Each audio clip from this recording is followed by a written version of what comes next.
TRU.com are those of the guests, hosts, and callers, and not necessarily those of the station, its management, host, or advertising.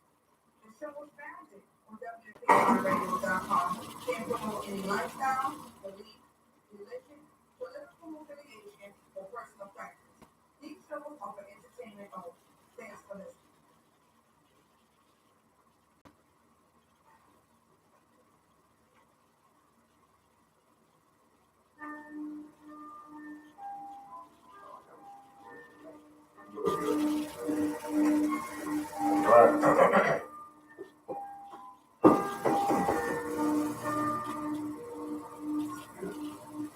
Once again, it's on. This is your boy, Touche the Dawn, only on WMSK Online Radio. This is True Grit.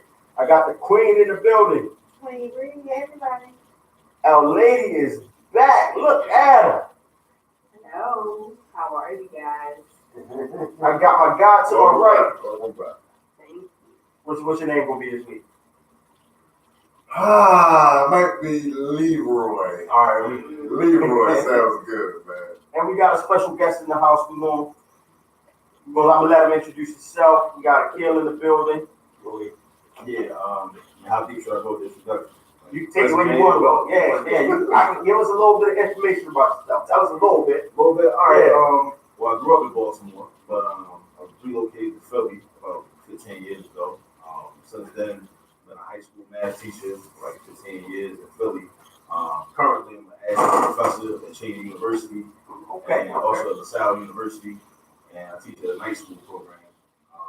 Teaching math there, so and I also have a math tutoring and math educational consulting business called All This Math. I'm really trying to market math to the Black community.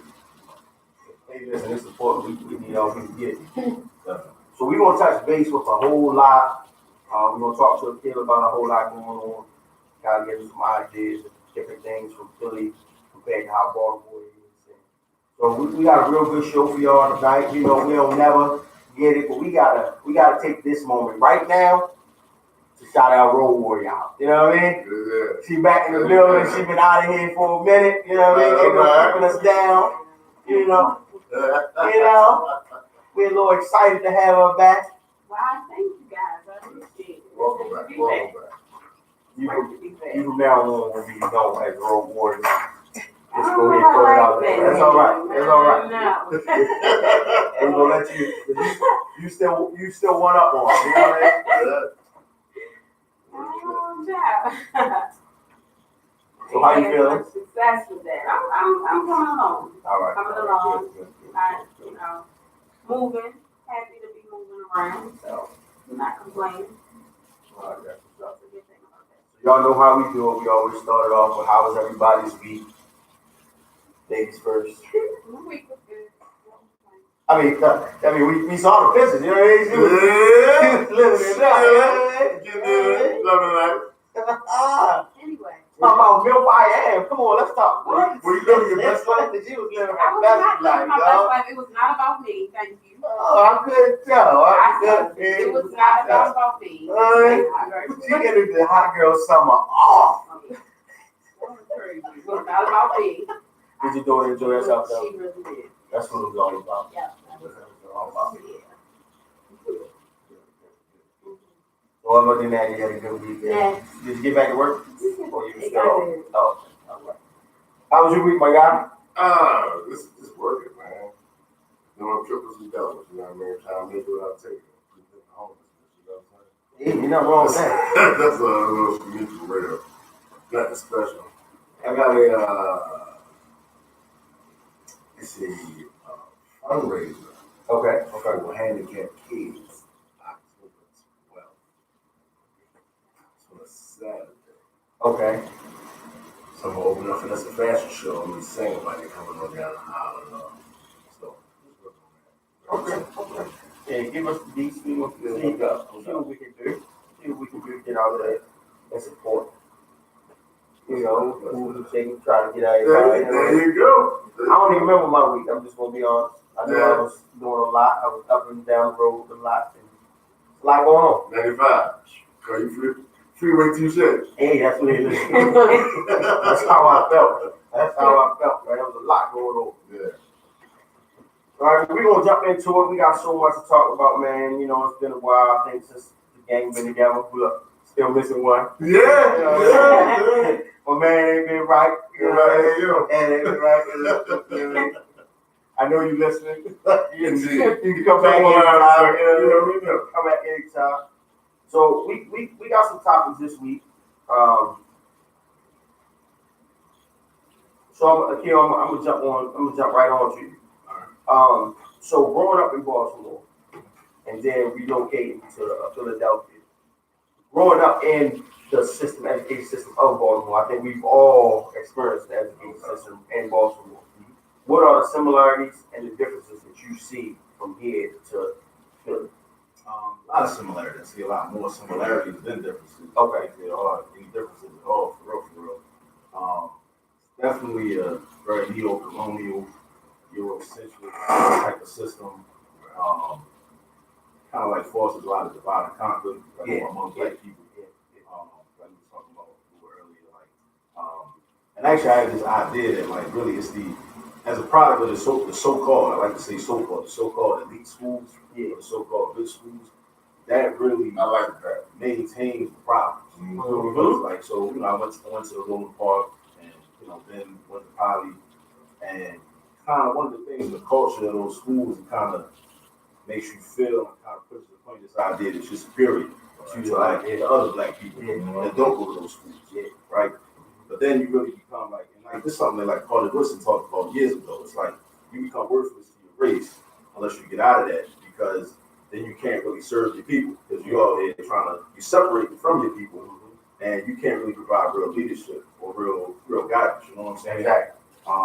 And the same thing in Philadelphia and other major cities. You know what I mean? I'm a heavy advocate of us, developing a network of independent African center schools anyway. Yeah. That's the only way we're gonna get out of this mess that we're in anyway, as a people, as a collective. All like it's no, I mean, our children, that's not gonna happen overnight. And most of our children are in these schools, so we got to do some work to try to make those spaces better. But the ultimate goal should be just to go independent, just to create like our own school, create our own thing, like all the way, and not even just like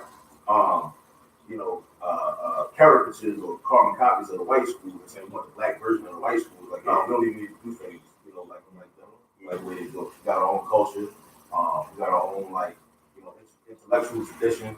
I mean, we was doing this. I mean, we the first humans. So we was doing this like thousands of years ago, and we just really need to do our own thing. It's hard work. It's not easy. You know what I mean? But it's got to be done. But I mean, trying to fit into this system ain't easy either. It's not easy. So And it's funny because we don't even realize how education also separates us as people. A lot of people are blind to the fact, you know what I mean? Because a lot of us push for our children to go to these so-called elite schools. That's where we want all our kids to be. That's what we want. We want that culture for our kids. But at the same time, we don't understand the division that's happening amongst our kids. And my son is in one of them. My son is in Philly. He was at George Washington College High School for Engineering and Science. It's like the kind of on the level of a poly, you know what I mean? Like focus on engineering and science. But one of the things I try to do with him, and been trying to do with him since he was a baby, is like trying to instill in him this idea that, I mean, because I'm a math teacher anyway. So when he was in first grade, we sitting there doing algebra. Even though he's not doing it in school, I'm like, you can do this. You know what I mean? And he caught up on it. And that exposes something else too. Like, my son is human. You know what I'm saying? The other young brothers and sisters in his class, when he was in first grade, they could have been doing algebra too, but yet algebra is not on the curriculum for the first graders, in that school he was at. So that just shows that there's nothing accidental that's going on. We being dumbed down in these spaces. But one of the things that I press upon them is like, go to these spaces right now, get as much technical training as you can, get as much formal education as you can, but use it to build up the community. Don't use it to separate yourself from the community, to separate yourself from everybody, and feel like, okay, I'm gonna go there with the white people or with the Asians or with the Arabs.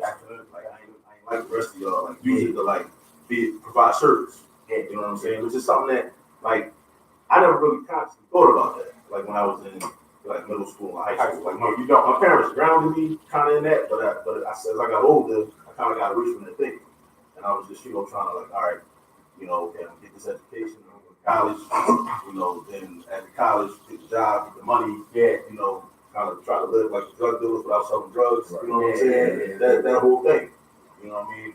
But that's one of the things I try to like press like him, my daughter, and all the young people I come in contact with, making sure that they're using their education to serve, like to really serve our people, really, and build community and build a society for us, build a nation, like real nation building.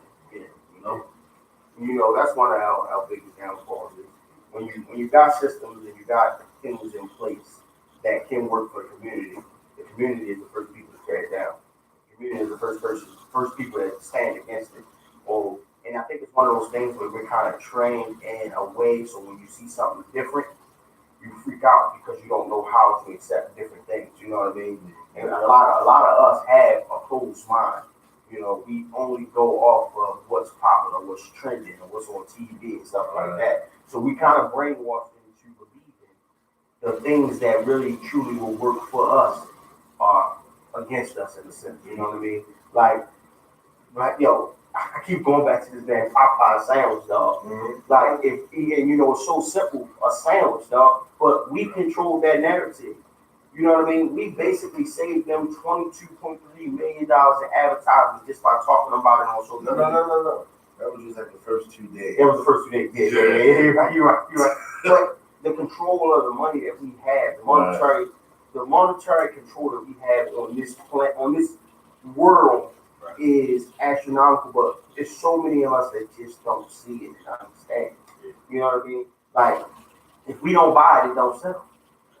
But if we make it, we won't buy it. And see, I was going to go to what you said about creating your own school. Right. But then piggyback on what you said about being closed mind, because if you can't envision you having your own school, your own curriculum, then you're not going to push toward that narrative. Yeah. Umar Johnson is doing something in Delaware, right? And even though he has so many issues, so many complaints that people talk about, I still rally to the fact of his vision, right? Yeah. Because if it comes to fruition, so then what? Yeah, then what? That dismisses all the naysayers. I'd rather believe in you and push towards that and see what can come about that than not at all. You know what I'm saying? But okay, we can even take it. We can take it to what's going on now, current events. It's the same thing with Jay. We can't. Listen. And I don't want to segue with it, but go ahead. Let's go. That's real. Let's go. It's the same thing. You don't know. Right. You understand what I'm saying? But instead of us waiting and seeing or trying to see what's going on, like with Umar, because they blast Umar Johnson. History tends and repeats itself. It does. Umar been about a good 8-10 years. Jay been doing it for 25. Yeah. But it's the same. And he's been doing the same. The same. So I don't expect nothing less of this NFL deal. I don't expect nothing less. But see, that's the thing. See how you say you don't expect nothing less? I don't expect nothing more. It's a business deal to me. That's all it really is. But it's not. On that level, I agree with you 100%. Yeah, and that's all I'm looking at. 100%. Now. See, just like Barack, I know that's your favorite president. No. Just like on Barack, people expected. Yeah, comes so much so. People expected him as a black president to come in and do black things for black people, for black art. It will never work out like that. Yeah. You understand what I'm saying? First off, the Democratic Party, to me, it will always be suckers. And I say this stuff like that because, dude, when you saw how they folded under pressure, you know what I mean? It's just like, man, I felt like I was in the hood when they got cool for people to start snitching on people. You understand what I'm saying? They folded under pressure. And that was, so you would never get. It shows you the real, though. It does. It does. Trump can grab him by the pussy. Yeah. But your boy Biden can't whip nobody head. So it shows you what it's about. But see, that's the biggest narrative. It's all about who they want you to support and believe in, and we fall victim to it every time. You understand what I'm saying? And like I tell somebody, if you watch Fox 45, victim though? If you watch Fox 45, it is. Is it falling victim, or is it really jumping on the bandwagon? So because the use of the word victim is used loosely these days. Because a lot of folks don't even pay attention to what's really going on. They're going to go with the rest of the crowd. They are victims to society. What has been, and this is the thing, you got to understand, it happened with Al Parks, Then it happened with us. How And long then did it you say? happens How long with did you say LPs. that? But if the mindset never changes, then we victims the whole time. We never stop being victims. Really? Yeah, really. You don't Because want it's to change? no, I'm not saying no. I'm not talking about we hell yeah, dog. That's why I'm in Brandywine. I'm not holding your game no more. Say it again, man.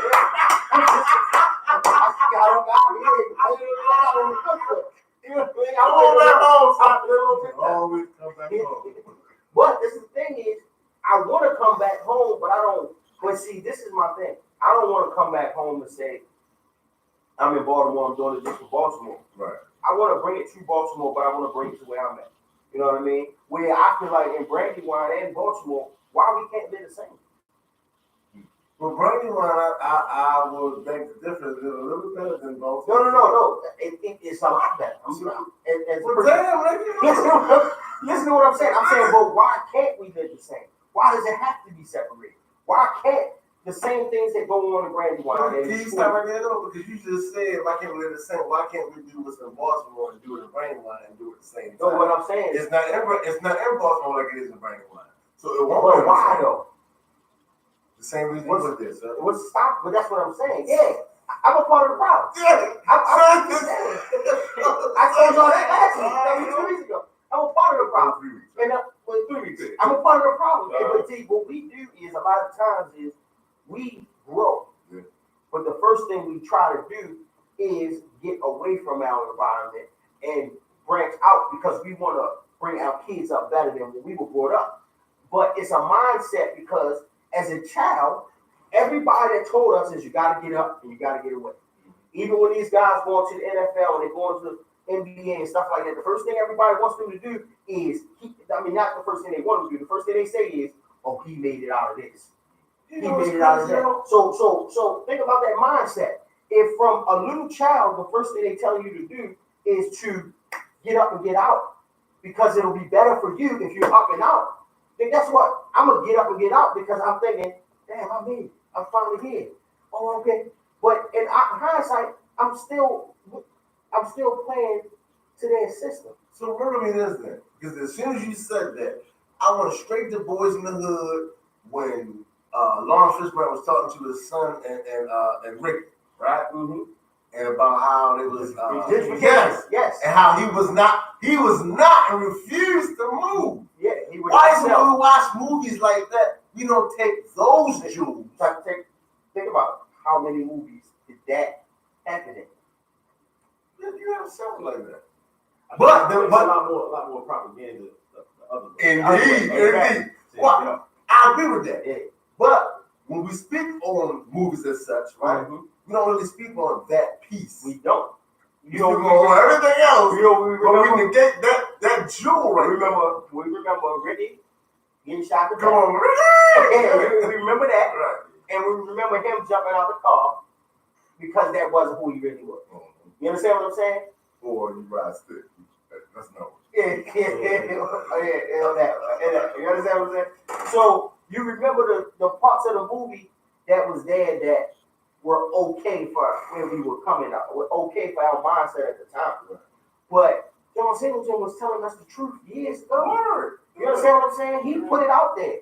And now working in DC, dog, and listen,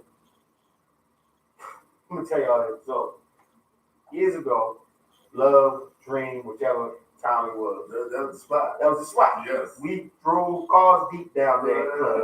That same gas station that everybody knew not to stop at. Right. For some reason, you never got gas before you went to DC, so you always got at that gas station. You like, damn, this is the one I gotta go to. You know what I mean? Because it's right there, right there.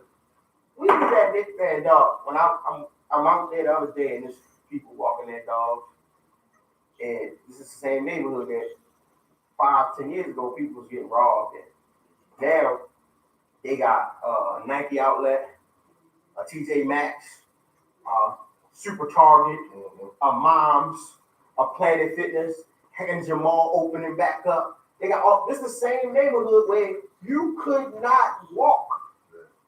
And after 7 p.m., you was not supposed to be on the street. And now look at all the stuff. And now they took those houses, they took all that property, and now they build the high rises. And I'm standing in my parking lot the other day at work, and it's 8 cranes in the air building new high rises. In the same neighborhood that 10 years ago, nobody could walk around in. And that's the thing, though. We look at that stuff and we had an opportunity to hold on to those properties or keep that stuff and be a part of the change within that community, be a part of the building, but we didn't know no better because we focused on not the message in the movie, but those scenes from the movie. That's why I'm so like heavily focused on education. Yeah, Not just education in terms of like schooling, like what school you go to. Yeah. You know, doing well in mathematics classes, science classes, history classes. But we also realize that school is really like a space for socialization. Yeah. Like those ideas, like what you value, what you don't value, like how you learn, like through socialization process, how as a boy, how you should treat girls, as a girl, how you treat boys, like how you should value your community, like whether you should, you know, have a goal of getting money and getting out the hood, or whether you should have a goal of putting money together with other people and building it up yourself. All those things happen like in those school settings, but in the current schools, like I said, these neo-colonial schools, these Eurocentric schools, everything is rigged so that they will win. Yeah, right? absolutely. So the only way I see to really change that is to change those institutions, or change the institutions that we send our children to, so like the future generation won't repeat the same things that we did. And I laughed. I was thinking about this the other day. Jamil Hill, her situation, where she just talked about we need to stop having our kids, our star athlete kids, black kids, going to these white schools and these white schools rich. And we need to talk to them about going to the smaller schools, the HBCUs and stuff like that. And everybody ridiculed her about it. But if we don't take control somewhere, we will never be in a position to win. You'll have people like Antonio Brown, who's a world talent. He's one of, but he ain't right, and you understand what I'm saying? Or he's the greatest businessman to ever walk in this earth. Yeah, I was going to say that. I was going to say, like, but why'd you go to the negative first? Because that was a from what I understand, because I don't follow too tough. Yeah. But the drift that I caught, that was a fantastic move. It worked in his favor. Yeah. So, but we as a people, if you looking at us right now, we're talking about, man, he a nutcase. Nobody can play with him. He this, he that, because that's the narrative that they want. And we the people that keep putting the narrative out there. We the people that keep repeating it. Then you got every now and again, you got one person that be like, yo, but that was brilliant what you did. Absolutely. Now, but I think the people, they quick to jump on that bandwagon of negativity because it's safe. Yeah. It's safe. Because that's what everybody else. Want to stand on the island by themselves. You never want to stand on the island by yourself. You know what I'm saying? But that's what I said about. Yeah, I know you don't know. You don't. You all that. He voted for Donald Trump. I would have. Take it to But that's the thing, and that's why I say we are victims, and we will continue to be victims until we change the narrative. Mm-hmm. You know what I mean? We gotta let our kids be individuals. We gotta let them know that it's okay to stand away from the crowd. Right. But on television and everywhere else, we have built this narrative and now because the parents are out of the house so much more. Because I remember my mother being home in enough time to make dinner. Yeah. You rarely had that now. That's by design too, though. You know what I mean? I don't really agree with that. I think. Hello. Some of us as adults, how are we going to teach that to our children when we can't even decipher it for ourselves? We're so hung up in who's saying what, for what reason. We're trying to figure out, well, if I hang with this one and they're saying that, it's going to make me look good. Or if I stick with them and they're sticking to this story, then it puts me in the in crowd.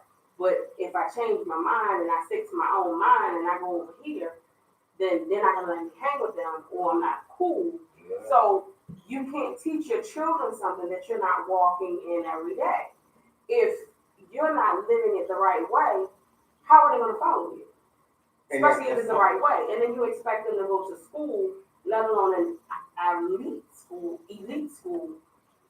and you want them to be educated the best way to come out and say, you have a good education. to be able to sustain and stand on your own in what we consider what Black society? No. As the parents in our Black culture, if we're not doing it the right way, we can't condemn someone else that's trying to educate them or teach them, that's trying to teach them the right way. We can't condemn them for that. We're not doing it the right way. You gotta understand, a lot of Who's us. the convention coming from? For me, I think it's coming from a lot of us. We're doing it to ourselves. We do it to each other a lot of the times. It's like that. For me, it's like a lot of that crab in the barrel. And everybody, all these crabs are trying to come to the top. And you're crawling over top of each other, regardless as to what the surface looks like. Because the surface is still the same at the top. Absolutely. Absolutely. But most of them will never see the surface. Exactly. But you're all trying to get to the top at the same time. It's crazy because I was having a conversation probably about a week ago, something similar to that, where the son, the woman was out of a divorce probably a couple years ago, trying to find a way. The son was reaching out to her. She wasn't hearing him. He got addicted to some kind of drugs or whatever. And now he's going through the process of detoxing and all. He was like, Mom, when I was talking to you, you wasn't hearing me. She's trying to guess live up that's right. And she was negating or dismissive of what he was saying to her the entire time. So now we're going through the process of, damn, I fucked up. We got to get him right. You don't know how far gone he is. You still trying to find you. But now I got to deal with this. So like you said, yeah. And then, for me, I've seen it done a lot. I have a son. He's in his 20s. So growing up, I saw it a lot. For me, it was with his dad. So for me, a lot of that blame game came there, and I found myself doing that battle thing, like, yo, I need help with this young man, you know. And for me, I had to reach out to other strong-minded individuals in the community to help me with my son. Right, and I felt like he has a dad. That was the best part. So one of the hardest things is, like, a lot of us don't know how to be dads because you didn't have a dad. Absolutely. You know what I mean? So a lot of it is, like, it's crazy because me and my 18-year-old have a great relationship.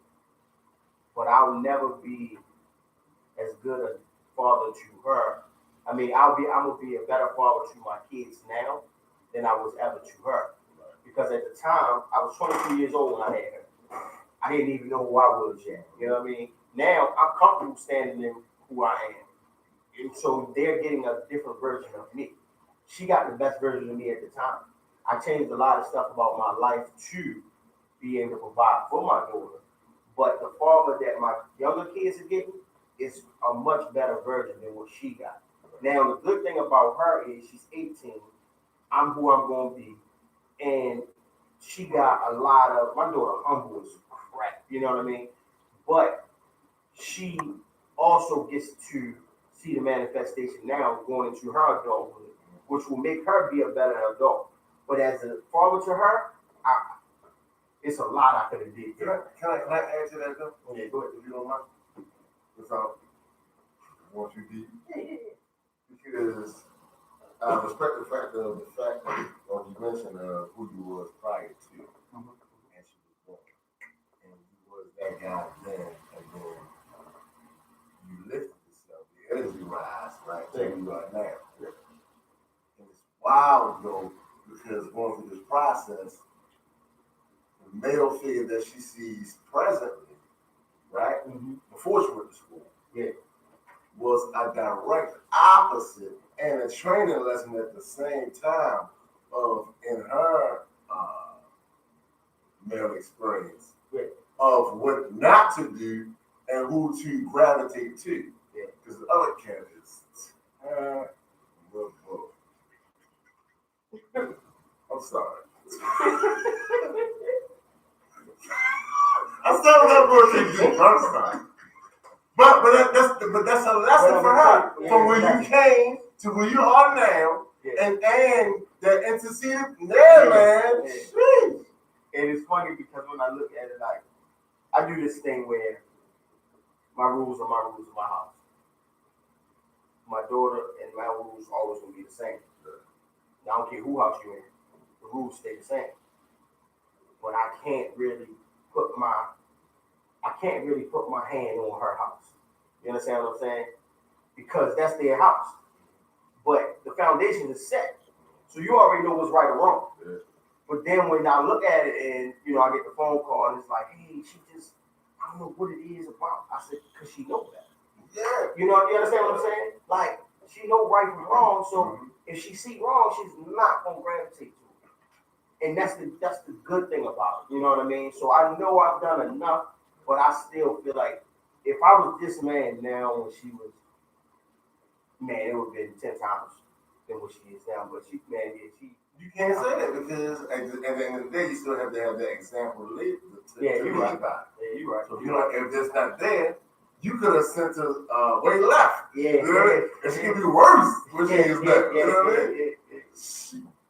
But it's one of the things that I look at. Now we talked about this 3 weeks ago before you came was, and I took blame for Baltimore City right now. And the reason I said that is because of They me. did what you did, my man. I took a lot of the blame, and I gave some of it to Dave too, because we all in the same age group. Because we all try to do better for ourselves and our kids. Right. So we try to get ourselves out of the situation. But what we didn't realize is not my grandparents and watching them neighborhoods, how they came together and they raised it, like you said, a village. We took that away because we all moved away trying to do better for ourselves because that's what was put in our head when we was young. Get up and get out.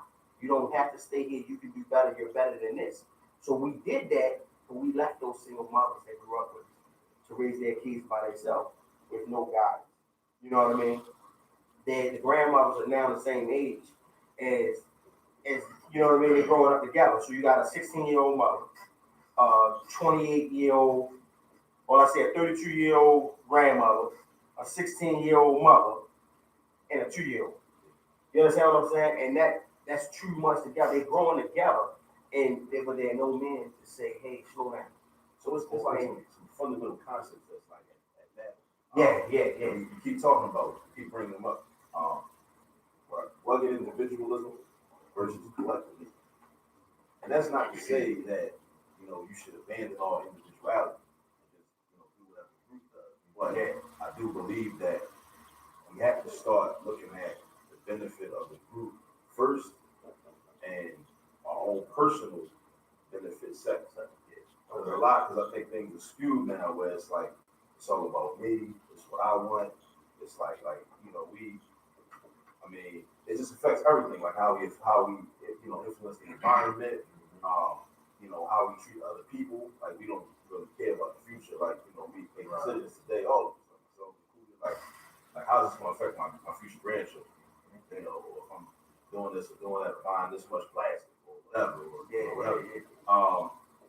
But again, like in terms of like that, like community, the village is kind of lost because it's like there's not as much collectivism, not as much communalism.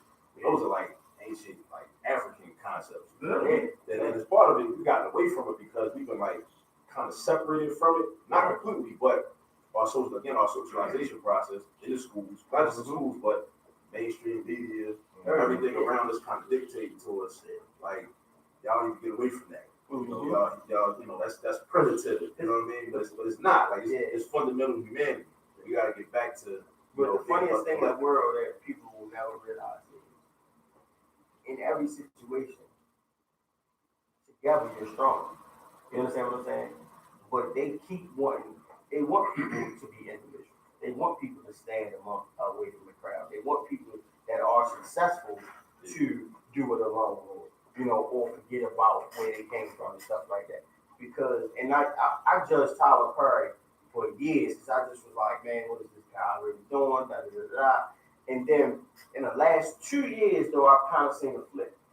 You understand what I'm saying? Now, let's not talk about the whole male. We ain't gonna go to that. I'm talking about the black side of things. Explain it, please, sir. But so this last acquisition that he did, where he's building his own studio in Atlanta, off of a plantation, off of know what I mean? Those things like that. That's and if you look it up on the map, that's probably one of the worst places to live in Atlanta right now. You know what I mean? So that's different than him living on an island by himself that he purchased, because we know he do own his own island. You understand what I'm saying? So to see that, so at first, and then when he says Oprah, because nobody really wants to, I keep beating that. If it wasn't for him, Oprah would have been down and out. And I'm not a fan of Oprah, and I've been saying this for years, because Oprah, when she did her own network, she did not do it for us. That's why it's owned. You understand what I'm saying? But it was not. It was not geared towards us, but it took us or a black person to save her from her own self. You understand what I'm saying? Because when she did that, she did it for. At that time, her demographic was white women from the ages of 40 to 55. And with those women, you wasn't giving away cars no more, so they could care less about you. It wasn't you get a car, you get a car, you get a car. So, so did Tyler Perry save her, or did the women save her? No, because all the Tyler Perry movies are drawn and created for women. I'm not even talking about the movies. I'm talking about his network, his shows. He started putting on his shows on. But I mean, they are. But that's another issue why he got a problem with Tyler. That's why he got he feels like Tyler did some damage to the male, the black man. There was some emasculation going on. Some emasculation going on. Because guess what? If Tyler Perry had did it without Medea, it would not happen. He wouldn't have saved Oprah. He saved Oprah because of that female image that he personifies. Sir, I can't even fight you on that. Thank you. I can't. I feel like the male was under the male. The heterosexual male has been under attack for the last 10 years. Because are you a cis? No. Have you heard of that? No, what's that? That's Yeah, bro, we got to talk about it. But I don't personally, I don't get into those conversations because that gets into the whole LGBT. The alphabet crew. Yeah. I'm scared of them. I ain't gonna lie. I don't want no trouble. They got the juice. Yeah, they got some out there. But cis, CIS means that you identify as the gender. Yeah. Born. Yeah. Okay. You're born with a penis, you identify as a man. Yeah. So, but it's used. That term is used to alienate, Sure. antagonize people. Yeah, man. Oh, she wouldn't create a term for it. I see where it's going. I want no problem, bro. Yeah. But see, it's hard because it's hard, dog. They got more juice than me. Like the heterosexual male is is under attack, though. The most endangered species on the planet right now. But don't worry, Peter fighting for fish. They black women. Black women are going to be lead in the charge in about 10 years. So they're going to lead the charge, and that's what people don't understand. They're going to lead the charge by themselves. Because I'm telling you, listen. By themselves. Real talk. But that's the way of keeping the house separated. Also. Absolutely. You know what I mean? And that's the ultimate goal is the strength is within the household. You know what I mean? And you are only as strong as your foundation. Mm-hmm.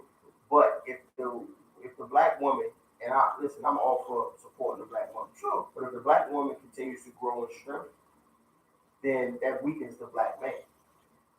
And the need for it. I'm not gonna say they grow in strength. It's perceived as strength. Yeah, but it weakens that of the black man. Indeed. And you know what I mean? And taking the black man. So why is he not going with her?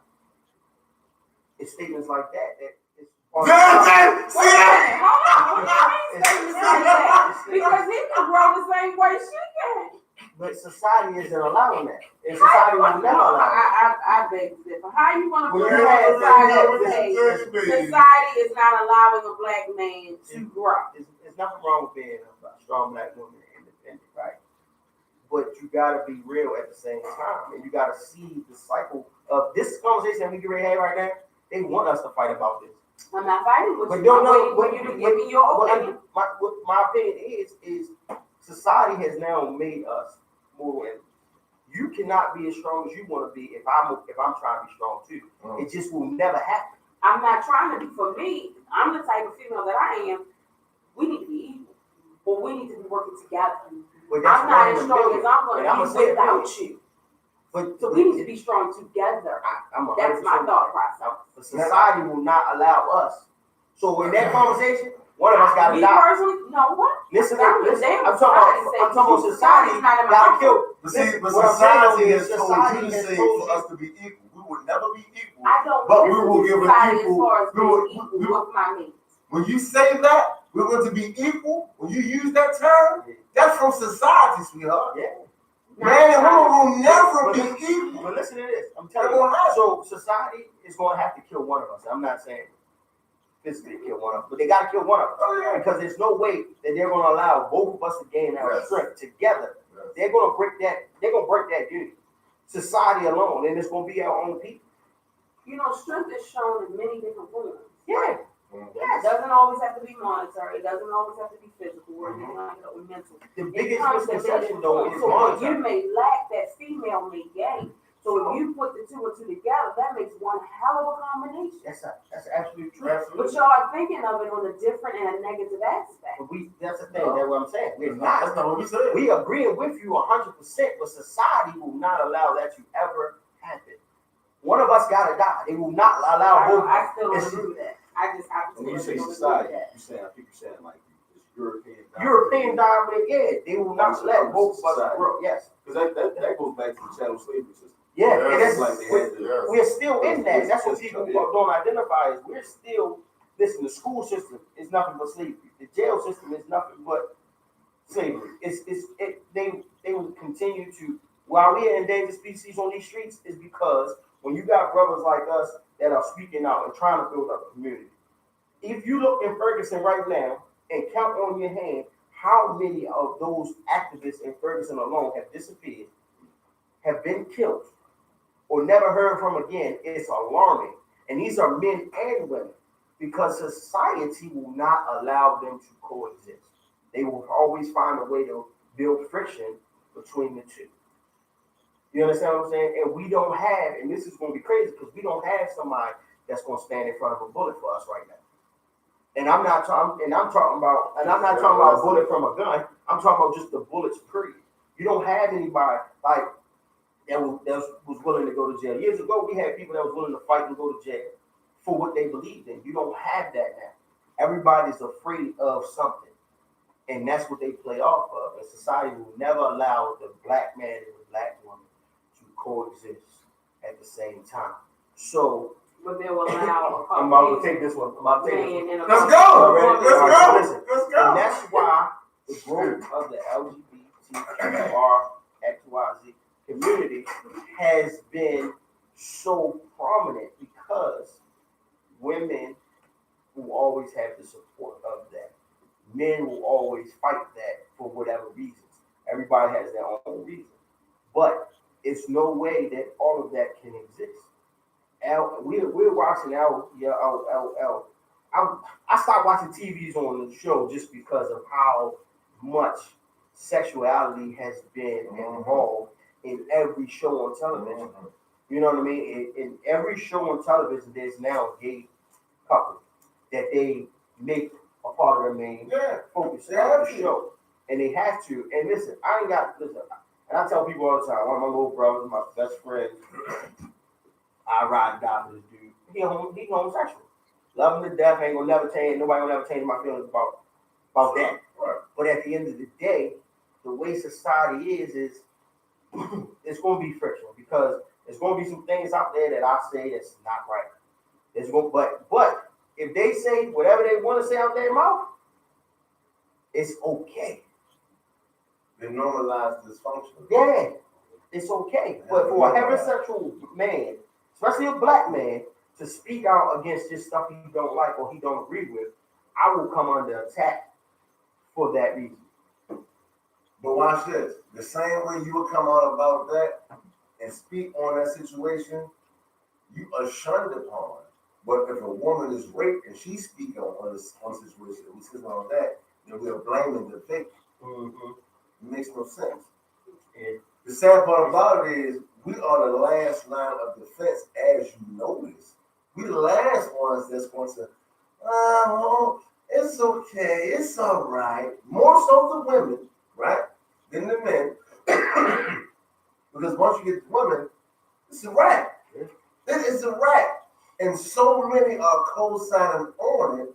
But the sad part about it, like I said, in 10 years, y'all are going to be some lonely folk because your best male friend will be buying shoes with you. Well, he want the same thing you want, sweetheart. And that's the sad truth about that. It's bad now. Is it not? It's bad now. So give it 10 years. And y'all two right there, will be y'all two right there. So y'all coming to buy shoes and stuff? I'm not. What you say? I'm not. Coming to buy shoes and stuff? I can buy shoes all day with you. But to play that little game right there, no, we ain't doing that. Right. We have a conversation after the fact. We do that. Nah. But I mean, it's crazy because the biggest thing that I get, and that the hardest thing I have time with is these conversations, especially with black women, because when we speak on certain things, a lot of black women feel like we're trying to take their strength from them, or we're trying to discredit them. And in no way, shape, or form are we ever trying to do that. But there's no way society will ever allow us to both be strong. And strength is sometimes being able to hold me up from behind. Vice versa, though. Some men do that. Some men boast their chest out and then they tell women that they have to be the man. Don't do that. They have to be the man in the house or whatever. So this woman has to dump who she is down so he can feel inferior or feel like he's the man of the house. She should never have to dump who she is about herself because that's what got her. Do you know what led to women taking control of the household? What do you think? Do you know what led to women taking control of the household? Yeah, when men couldn't be there, when they went to social services to get assistance, and they got rid of the man, they signed that paper. They signed for him to be dismissed. Yes.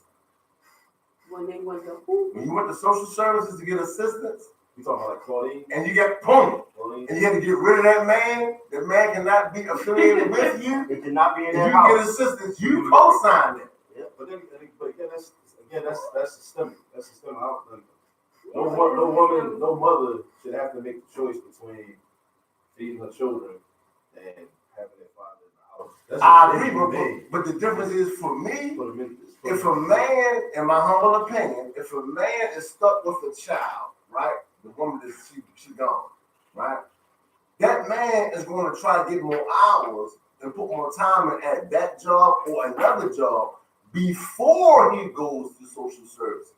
A woman will go straight there. Go straight with social service? Yes. It depends. Some. It Ah. I don't Okay. I didn't either. It depends. Okay. I did. I had a Go good straight job. there, baby. I never took my son's dad child down to Okay, so that's 2 out of 20. like but that. Never took him never went to court for him to get money. He took me. Well, And when again, he took me, that's he two- got a let me ask you a whole question. lot That's of 2 money. out of let me ask 20. you a question. There's not all and nothing. Did he grow But the up in the house? majority is No, doing not that. Did he really. grow up with a father in the household? He had the opportunity to. No. So we were together. No, not your son. I'm talking about his father. Yeah. He grew up with a father in the household. Yep. And the father ran the household? Yep. He has a really good, my son has a really good grandfather. Like his dad's dad is a really good guy. I still to this day I talk to him. And he's closer to the mother or the father? He's more closer to his mother. Now that lady is piece work. That's why you went She's down. piece work. Say it again. That's why you went down. Okay. His dad is His mother is is that job. a I knew it really was nice. Is a really nice. I mean, his dad is a really nice guy. Like hard working. So yeah, I can see everything that was done to his dad was done to me. I can see it. Everything. This goes back to Al's statement. A broken mother will always do more damage to a child than an absent father. I agree with that. A toxic mother, please use A the toxic, term. Okay, toxic toxic. is Toxic. different. The toxic Toxic is adds different than emphasis. broken. Okay, Yeah, toxic. toxic is A different toxic than broken. mother will always do more damage to their child. I agree. Indeed. Yeah, I agree. I have to follow. You don't agree, Lady Rick? Speak on it, Rick. I gotta give her that one. I gotta give her that one. Yeah. I mean, it's I agree. Bassett is an organized attack. it Absolutely. is. But see, It's well thought out. we continue to allow it to divide us, and I think that's the biggest issue. Yep. We won't just say Yep. it's going to be bumps and bruises through every situation, and you got to learn. But it's going to be good days and bad days. Right. But as soon as we run into a patch where our days are worse than our good days, that's when we panic and we start tearing apart the family, and we start going in our opposite directions and stuff like that. And that's what the system is how it's built. You know what I mean? That's why if we were struggling as a family and you have to go to social services, but they come and do house visits because and they tell you that this man can no longer live in your house in order for you to receive, or you need to take this man downtown to get monetary assistance from the state. You understand what I'm saying? You can't get food stamps. You can't do this. You got to do this. You got to do that. And that's always going to build a divide between the household and man. And that man, a lot of times, started out there. He was there with you, struggling with you when you tried to go get assistance. But the system itself had told you that you can't be in the same household with you. One time I remember I was having this conversation with some students, with my high school students, about like the economic incentive in terms of our dysfunction as a black community. Yeah. And how then those that benefit from it. Because I was like, listen, man, like I got 2 baby mothers, right? But and I was thinking about talking to them about how that benefits the economy. Because it is, I got 2 children in 2 different households. I got my own household. So now instead of me, so I didn't marry my son's mother, right? This was my first child. But I was 3 households that I'm responsible for to an extent. Yeah. So now that's 3 different people that gotta go to Walmart and buy toilet paper. 3 different people buying furniture. 3 different people buying this, buying that, paying rent, paying mortgages, paying light bills, whatever. As opposed to it being just one household, right? Where like, let's say with, whatever. But I never thought about that when I was younger. Yeah. Years later, we started to really start to interrogate these systems we live in, and we say, well, damn, like who? Because for every, I think one of the reasons we don't solve some of our problems or really understand them is we don't look at who's benefit from it. Yeah. We talk about what's bad, but then we don't look at the flip side. Like, Right. wait, it's supposed to be so bad, but no, like we can talk about prison industrial complex, right? That's messed up. They used to go to jail. They go to jail. Let's look at the other side. Who's benefiting from that? What about the cops just getting overtime? Yeah. What about the prisons getting more money? Prisons are like hotels. Yeah. So they want the cells filled up, right? Yeah. So once we start looking at who benefits, then we start to have some different conversations about, how we could possibly change something. We got to remove the benefit. Yeah. It's definitely a benefit. But a lot of times we kind of end up always looking at how it affects us in like the negative aspect, and how it affects us and not the other side of it. We've never been known to look at the broad picture. It's always the individuality of everything. Every situation, it's about us. It's not the bigger picture. You know what I mean? So how can I make my household better? And that's why we in the problem we in. It's not how I can make the community better. And most conversations don't start out like that. What I have to do to make sure my stuff taken care of. You know what I mean? We don't start conversations by saying, all right, so what can we do to come together and get the community to do this, do that? You know what I mean? But then we have those people in the community, and then we go to their phone calls. So we act like we ain't see the flyer that they been posted in their mailboxes and stuff like that. You know, and all of us have been. All of us have been a part of that problem. You know what I mean? I understand it though, because while I agree with what you said, I still understand the reality that, for me, for example, like I talk about, revolution and different economic systems, and can we, let's start criticizing capitalism and all this stuff. But I also got to be realistic and say people got to eat today. People got to feed their kids tonight. Yeah, dinner tonight. So what you do today in order to survive for today might be in conflict with the long-term better goal. So the challenge is to think about how can I feed my children today, but at the same time not allow that to go against my efforts to create a better society for 10 years from now or 20 years from now. That's the deep thinking. That's where it comes to like how we gonna balance those. I think about a scene from one of the Bad Boys movies when they went into the house and he was like, "Can I come and borrow some sugar?" Yeah. I was something that little. Everybody identified with that scene because you had that neighbor in the neighborhood that always needed to borrow something. Yeah, you understand what I'm saying? But those type of little tidbits that they take from what goes on in our everyday society. It was always a family that was doing a little bit worse in your neighborhood than everybody else. But in those times, you took care of those people. But then you heard the rumblings behind the scenes. So then when it was our turn to look at that neighbor, we was like, well, nah, my mother never used to talk bad about the neighbor down the street. So if that person come and ask me, I'm gonna tell them no. And then it just continues to grow and grow and grow. And then that started pushing people further and further away. Now, I'm in a rural neighborhood or whatever, and it's, yeah, I'm not. It's a lot of trees out there. I got a deer in my. Let's say that. It's not a wintry. Yeah. So it's not the same like, when the row homes, but even in the row homes now, once you shut your door, you don't care what's happening next door. Yeah. You don't even, it's crazy because I remember there was a time when you knew everybody in every house on your block. And everybody knew you. Now you be in a neighborhood for 10, 15 years and you only know 3 people. It's usually one always on the other side of the street. And then your 2 neighbors right next door to you. But then that's it. You know what I mean? And then you don't have, it was always the elderly person in the neighborhood that watched over everybody. But then you had mothers that always went and checked on her when there was a storm or when there was stuff going on or when they was going to the market. We don't do that anymore because we don't even know who people live in the house down the street from us no more. You know what I mean? We changed so much over the years. And it's funny because if you think about it, TV got more prevalent in the household when the family dynamic broke down. You understand what I'm saying? The TV has now started raising our children. Now, years ago, I was watching Caillou. You know what I'm talking about? The worst cartoon ever in the world. My kid will never watch it ever again in life because that boy But it's so many of them though. Because we watched Bugs Bunny. SpongeBob was horrible. And Buzz past that, because Bugs Bunny dressed up like a woman, did he not? Yeah. You know what I mean? So you think when you think back of the breakdown, son, man.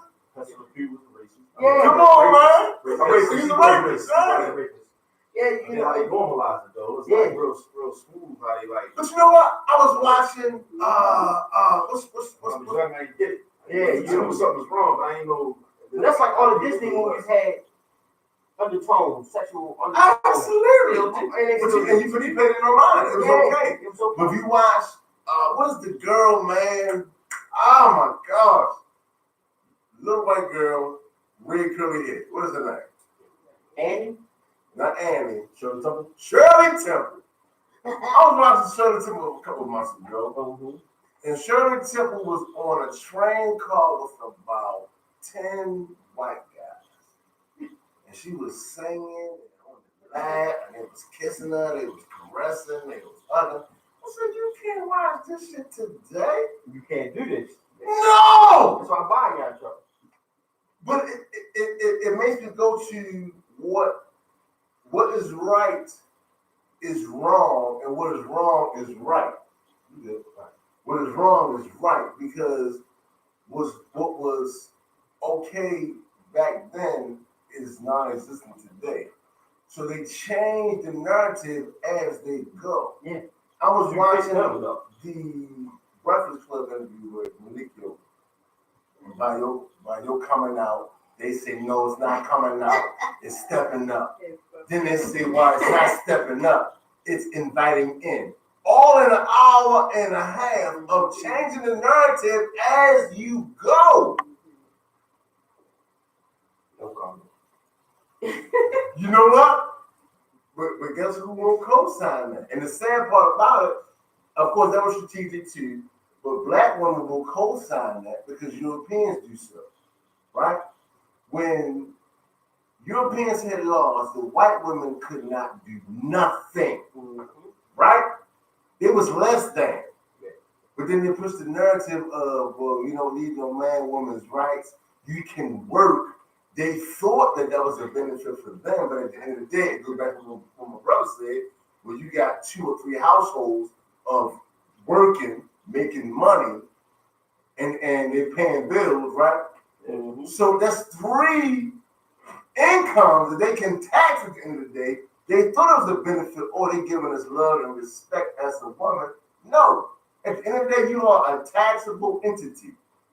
It's not only just the man now, it's the woman as well. We want your money too, sister. Yeah. You being as strong as you are.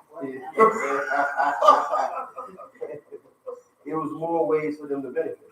And indeed. So they were okay with the movement because they can benefit off the taxation of it. It's always something more deeper, like It's always it's deeper. political. But Yeah. what happens is in the mainstream media, the propaganda is pushed to make it the same person. Yeah. And when you think deeper, you crazy. Something wrong with you. Mm-hmm. It's like, what? But you know, the funniest thing about it, the person that thinks deeper and they say something wrong with them, it's usually us that's saying something wrong with them. No. We piggyback. Yeah, but we the first person that would jump out there and be like, man, this brother don't know what he's talking. Because you got to think about it. Watch this, sir. Can I say something real quick? To piggyback on what you just said, we had a conversation about 2 months ago, maybe 3, about the women killing the kids and the father leaving the scene. And you said, Dave, sometimes you was on the island by yourself. Dave Chappelle come out about 2-3 months later and say the exact same thing, and it's glorified like, well, yeah, you think so.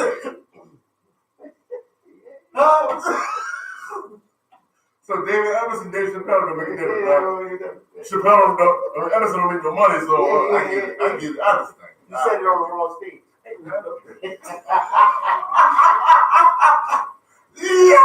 But you know what? Because people criticize Dave Chappelle a whole lot about what he had to say, because they felt like he shouldn't have said a lot of. I had nothing wrong. I saw nothing wrong with anything he said, because it's the truth, and I think you need to hear how people really feel.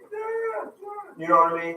And I'm not into this whole thing of blaming the victim, but society does that a lot too. You know what I mean? But like when I look at I had this debate the other day of women and being victims for so long, right? And being quiet for so long and held at bay for so long. So I have no problem with women taking their strength back. You know what I mean? By any means necessary. But then when you have people who took that, not yet. No, but then when you have people, I'm just supporting. I want to know who took it. No, but then when you have people that come out with all these false accusations and they talking and they selling this narrative for their monetary benefit, I think it discredits those real victims. Sure. You know what I mean? And it hurts the narrative. You know, and I feel like now, these women that's falling behind these stories need to be arrested now too. Black, white, I don't care who it is. Like I feel like the lady for the Brown Banks, the white girl that basically she had sex with him. Her parents found out, so she had to say it was rape. And then he goes to jail. He loses his. At that time, listen. At that time, neither did Emmett Till. She ain't had to say it either, but guess what? She said it. It was a choice. It was a choice. They didn't have to say it. But that's what they do. So now it's a time where for these false reports, they need to be charged now too. It shouldn't just be a slap on the wrist, because these guys are losing their lives, they're losing their companies, they're losing all of this stuff. You talking about women in general? I'm talking about women too. Okay. 9 times out of 10, when they put it when they post it in the news or the paper and stuff like that, they can't get that stuff out of it. It's stuck. It's just it's embedded in there, and regardless as to how well they succeed or progress, somebody writing their name, it's still gonna come out. Yeah, and like that's because we had an argument about R. Kelly. You know, we started talking about him, We had an argument I ain't. about Bill Cosby. Free R. Kelly. No. Free R. Kelly. We had an argument about Bill Cosby, and this is what I said. Gotta be free. I didn't like. I will never be in support of R. Kelly. Dog. I'm sorry. Let's let you know that. I'm on the island again. I don't mind. Come on. I'm not for. I don't think, and people don't like when I say this. I don't think R. Kelly should be in jail. Because I don't think jail will help him, especially now at 50 years old. Exactly. I feel like R. Kelly had an issue and he was exploited by his people around him and his camp. So I feel like if anybody goes to jail, it should be that all of them. Well, I think they need to have some type of reprimand as well. They do. Bill Cosby's situation is totally different to me. This is my own personal feeling. I feel like it was a different time. And the things like we talk about now, how things were okay that they did back then. Right. Everybody was popping pills and drinking and doing all these lewd acts and stuff like that. All of that was a different time. Now, the same stuff that they did and got away with back then is not stuff that you can get away with now. So 30, 50 years later, the narrative has changed. So was it illegal then? Yeah, it might have been. But that's what society was doing at the time. You know what's crazy though? This people running around from bats, right? Yeah. Because of course Emmett Till was killed by looking at a white woman. Yeah, he was just looking at it. And this one Tuesday. Oh, this wasn't an example enough of to stay away. OJ, Kobe, Tiger Woods. It ain't all good. But you know, Tiger Woods, he was a victim of his environment. I don't care what nobody. He's the first. He was a victim of his environment. He ain't had no hope in the. He ain't had no hope. He didn't. He was lost from. Now, the funny thing is, for Tiger Woods, he ain't go to prison or nothing, but it was kind of one of those things where, remember the white kid that went on a run with his mother? Mm-hmm. But before that, they said because of his situation, he shouldn't.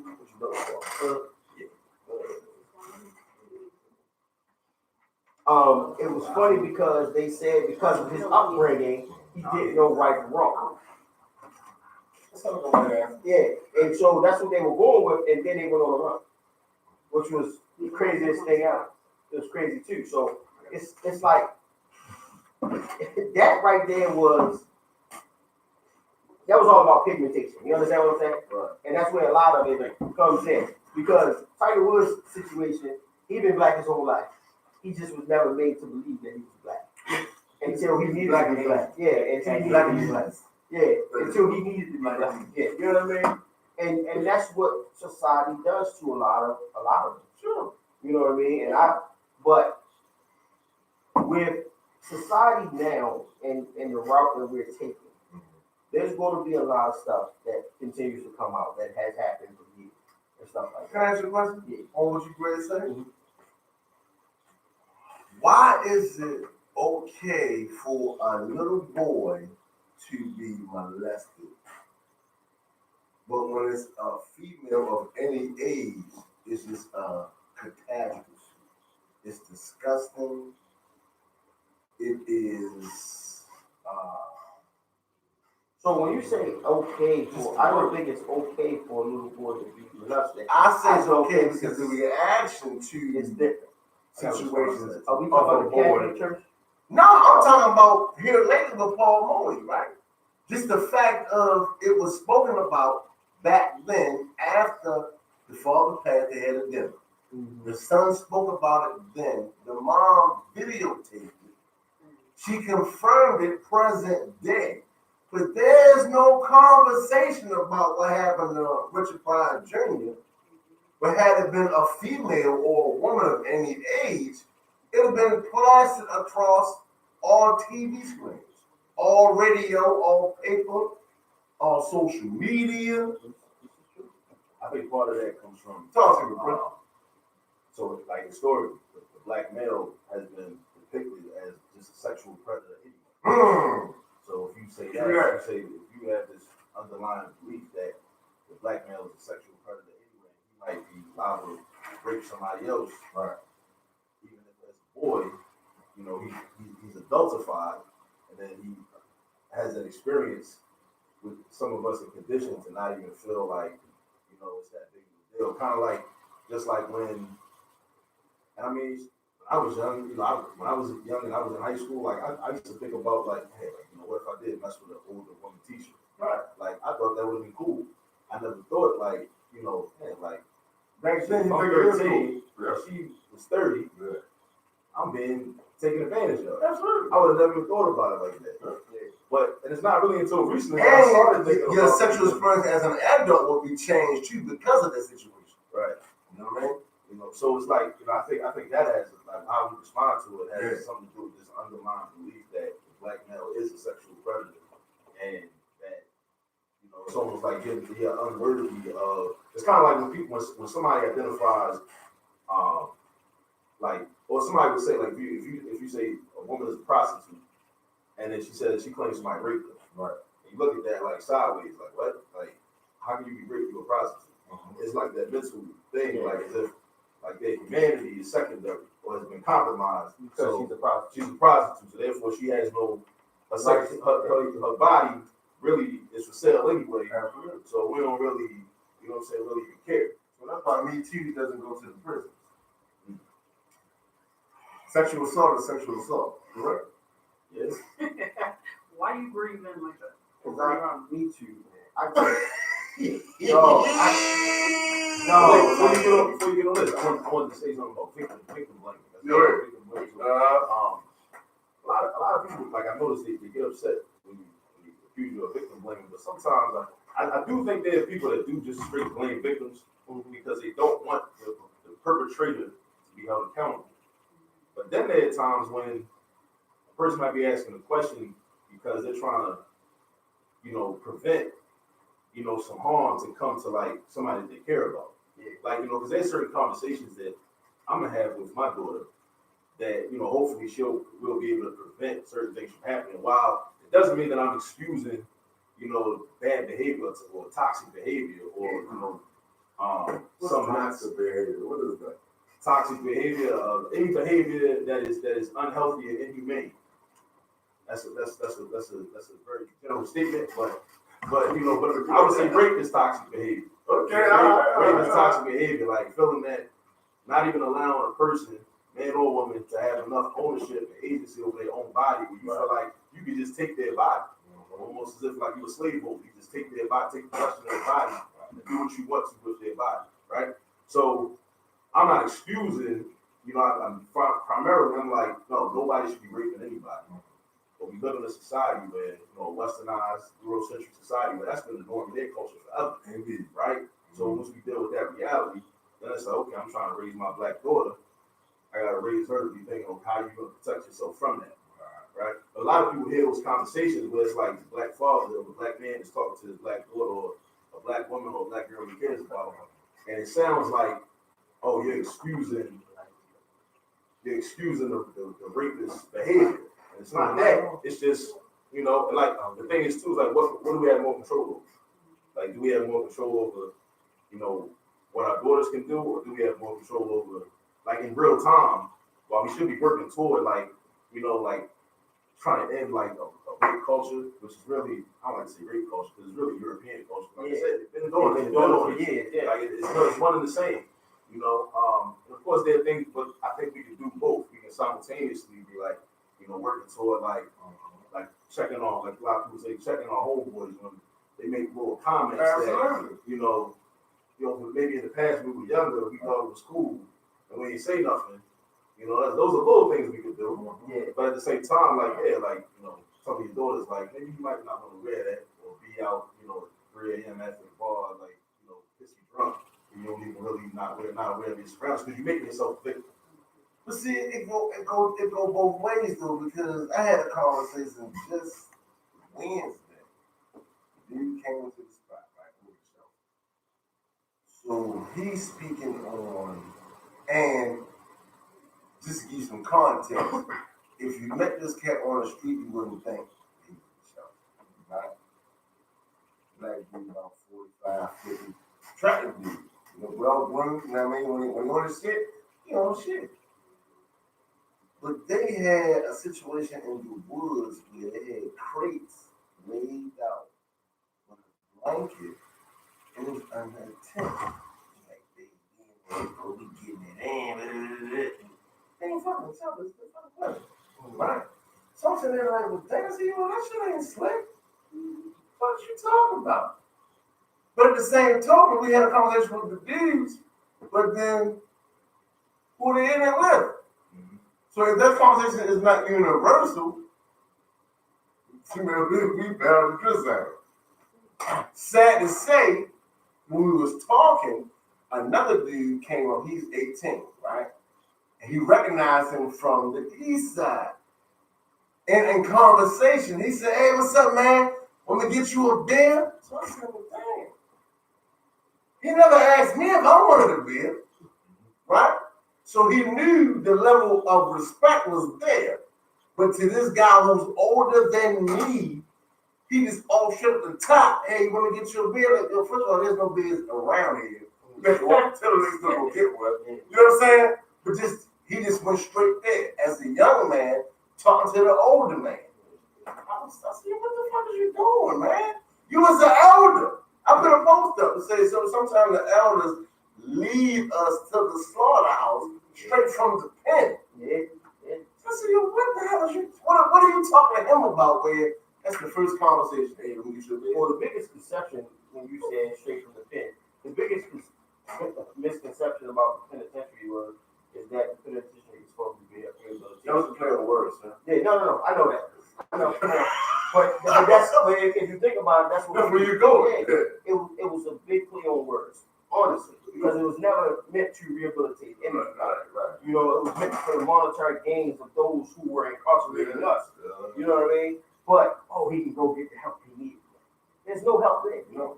And a lot of these guys, when they doing these 5 or 10 and 15-year bids, and they coming home, they are the same person they were when they left.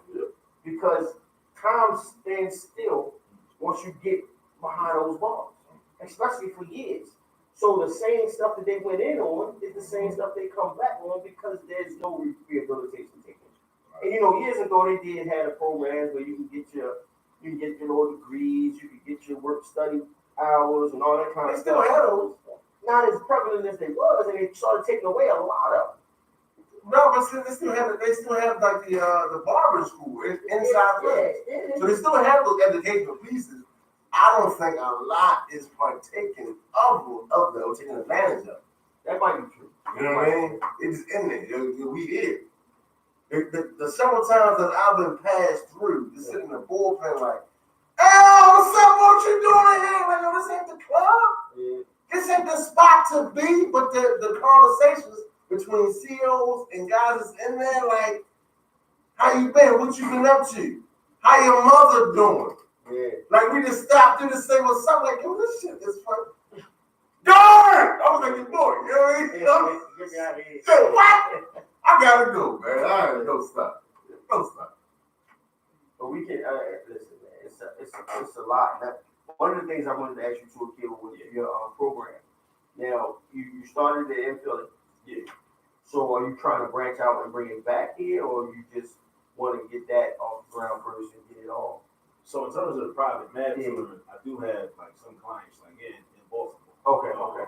And then I also do virtual tutoring also. So before I came up here, I was meeting with a student back in Philly with FaceTime. Okay. So that technology, that makes it easier. Like some people I meet up with on Google Hangouts. Skype, or the Zoom app.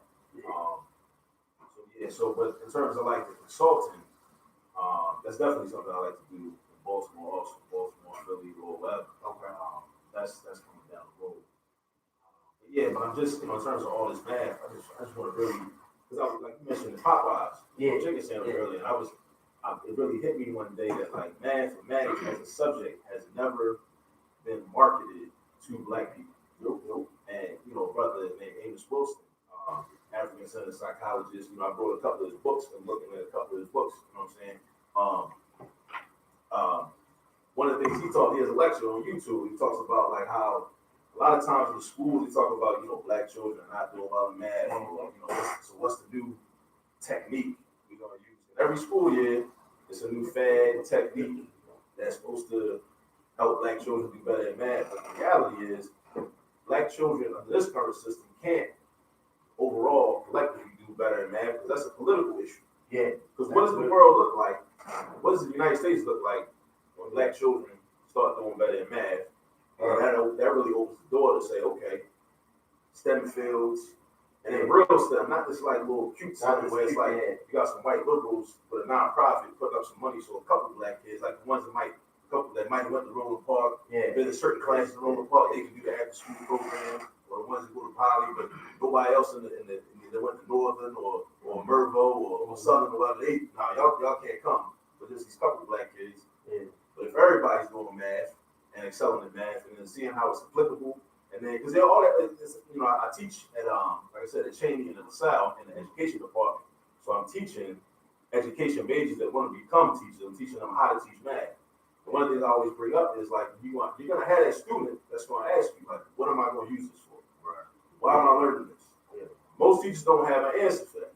And there's several valid answers that you can give, but in terms of our situation, or the political reality we're under, as long as we're under the control of these white people, the reality is we're not going to be able to use mathematics to its fullest capacity because math is for building. Math is for creating stuff. Math is for engineering. Math is for development, and really like answering questions that you have to answer when you control some stuff. Yeah. But when you're just on the bottom, the high level math, it is irrelevant in a lot of cases. Now, in terms of your personal life, you might be able to like think more critically and kind of understand credit cards, APRs, different all the numbers that businesses will throw at you, and you'll know when a salesman is really lying to you. They're smiling in your face. You know what I mean? Like you're gonna be able to do your own calculations. Like, wait, hold up, that something ain't adding up. But the reality is, it's a political reality that black people and black children have to do poorly in math overall, with the exception of a few of us, in order for this system to maintain itself in the way that it's been maintained. So I just look at it like we really got to market math the same way that we marketed the Popeye chicken sandwich. Before that, the way we market Chick-fil-A or Jordans or anything. Like a lot of things have been marketed to us. Like designer clothes have been marketed to us. Music has been marketed to us. Right. Liquor, all these types of things are marketed to us. Like we can really market mathematics, to our children, to our people. So we don't have, because the reality is it has not been marketed to us. So it's kind of like, not a rite of passage, but kind of like it's acceptable and accepted if somebody say, "Nah, I'm just not good at math." And then people get into the whole that kind of promotes another myth I believe in. It's like math gene. Some people think they just were born this way.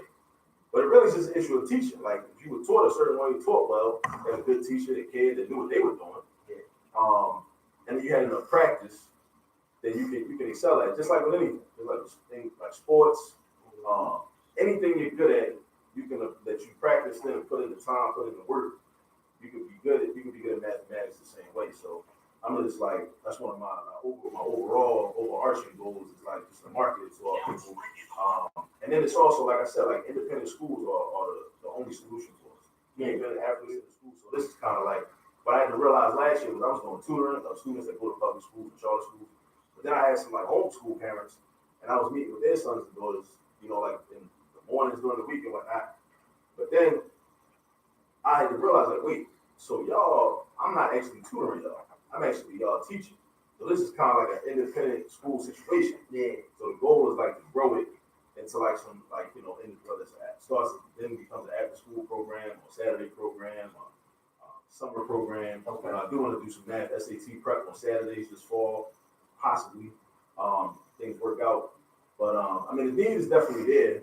And then I also hope that, kind of using like social media. Like another thing that has inspired me, I think, is just spending a lot of time on social media and just kind of looking at a lot of the people that have like 10 million followers and like the black comedians, the black idiots that just do dumb shit and just get a lot of attention. And I'm like, okay, so if we could take something like that kind of, not ethos, but that formula and apply it to something that typically doesn't get that, use that type of formula like mathematics. Yeah. and have it not be corny. That's another thing too. A lot of times people try to take something positive and market it in a way that somebody will be marketing something different, and it'll be corny. So if it's corny, that defeats the purpose. Yeah, and nobody don't want it anyway.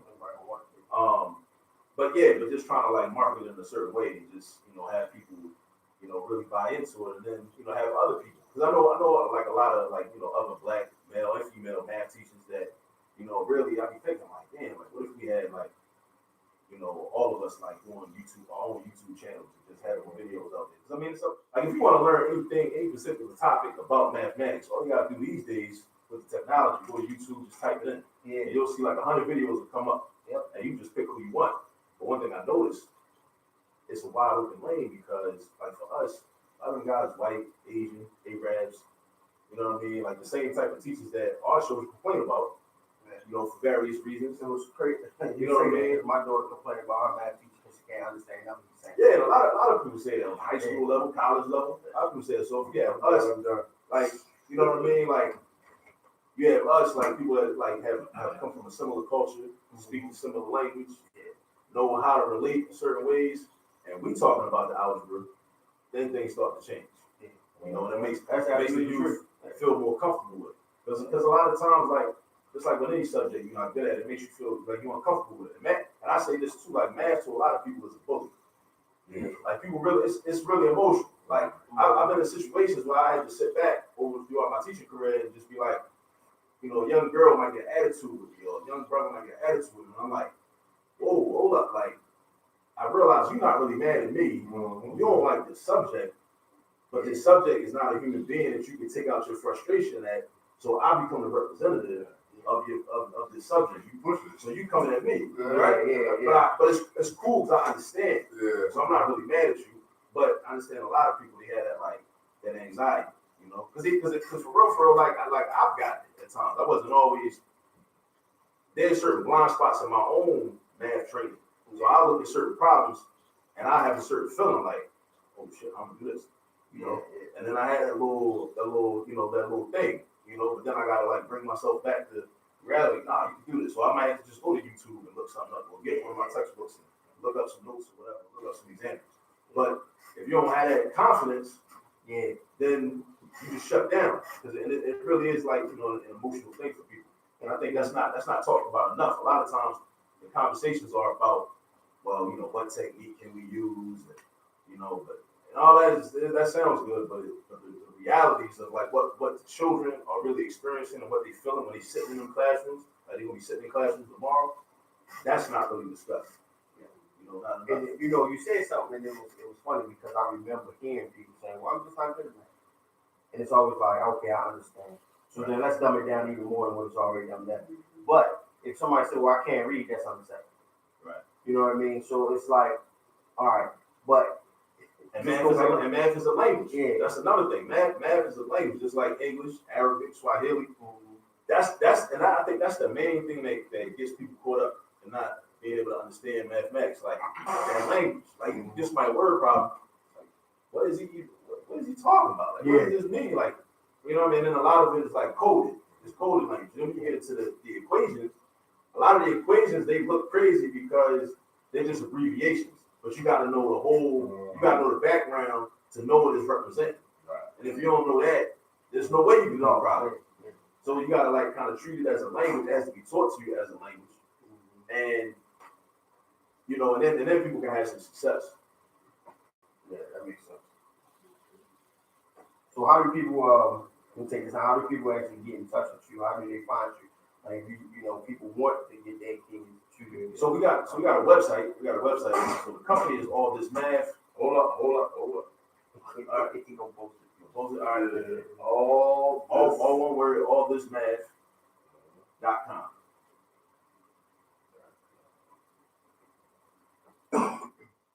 That's the website you can go to.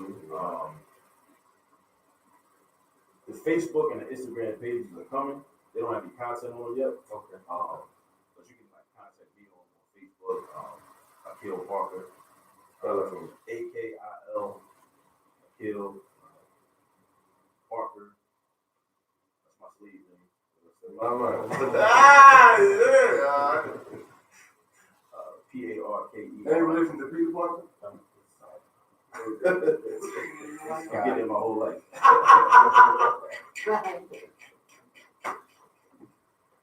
You said Peter Parker, well. Yeah, that's the Facebook, Instagram, and Twitter. You know, I don't really use Twitter like as much as I used to. Akil underscore Latif. So AKIL underscore LATEEF.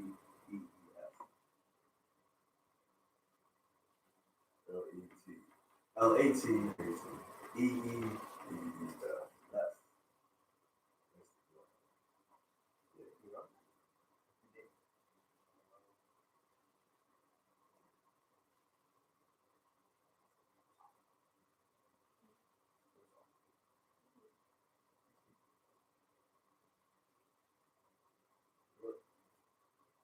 I was waiting for you to get yeah, you good? You got it? Yeah, all right. No, but you know, it's just, You have a children program? Yeah, that's what that's what This is the question. Yes. Yeah, that's what all this mad is. Is a hashtag. I think you said you taught as well. Yeah. Yeah, I taught high school. Yeah. Well, I still do technically because I teach at a night school. That's what you said, yeah. All right. Okay. Yeah, in Philly, night school program, and then at the two colleges during the day. Well, one college during the day, the other college at night also. Now, what you talked earlier about the similarities of Philly and Philly? Philly. I did the same thing. Yeah, culture is similar. Like it's funny. I don't know if things different is the accent. Like I used to have a thick Baltimore accent. I kind of lost it, but I would say like I don't call it. I think gentrification is like a euphemism. I call it like settler colonialism. Yeah. It's really like it's the same thing that these people, these Europeans, did when they came here and took the land from the indigenous people that was here. It's really the same thing, except like they own like the hood anyway. They control it. They was like sitting on it. You know what I mean? You know, and that's another thing too. Like, I mean, maybe this is a conversation for another episode, but like when I think of like commercial rap music, a lot of it, and I think of just like a lot of the negative ideas that are kind of put into us about our communities and about our neighborhoods. Again, that's an economic incentive to that. Because as long as you got a neighborhood where you got people, because a lot of times these guys rap about places, and then like you might not be from that city, but you heard their raps for so many years, and you go to that city, you expect like, nah, I ain't going around there. But then you go there, and it's not really that bad. Like they're hardworking middle class people, or low middle class people, go to work every day, you know, pay their taxes and whatnot, take care of their children, go to back to school night.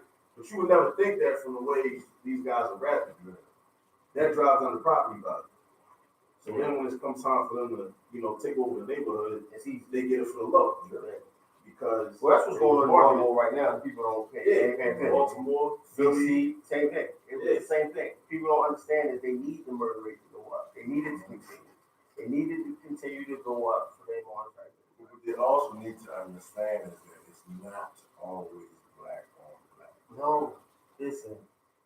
To me, unsolved murder is usually done by the police. But nobody has to There's a whole lot of them.